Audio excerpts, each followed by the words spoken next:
السلام عليكم ورحمة الله وبركاته. عاملين ايه يا حبايبي؟ كل سنة وانتم طيبين.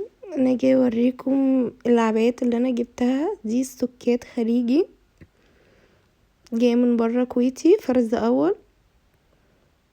دي واحدة تانية، معلش ما عملتلكوش زوم عليها. انا عندي تاني هصور لكم وهعرض لكم برضو منهم.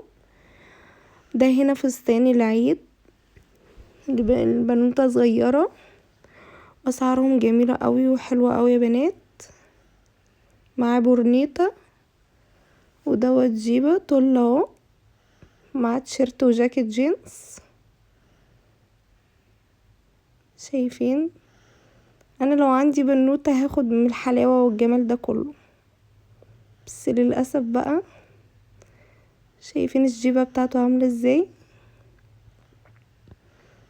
دوت برضو فستان مع شنطة، تحس ان هو كله سواري كده، يعني هو ينفع مناسبات اكتر. سعره جميل جدا وحلو، ما يعني فيش اسعار زي اسعار اليومين دول، يعني انا اسعاري هادية جدا وحلوة. ده فستان برضو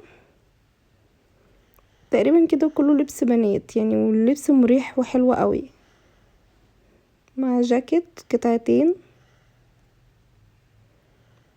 لونه احمر، وانا بعشق الاحمر. دي غيارات جميلة جدا. القماشة بتاعت الشورت دي مريحة قوي يا بنات، انا مش عارفة اسمها الصراحة، بس هي طرية كده وحلوة. دي ملابس داخلية بناويت صغيرة، عندي مقاسات كبيرة حريمي. دوت مقاس كبير شوية. الطقم رخيص جدا، رخيص جدا جدا، برخص التراب. في منه الوانات كتير، انا بفرد بوريكم الالوانات، يعني بوريكم الالوانات اللي عندي، وحلوة جدا وقماشته حنينة جدا على الجسم.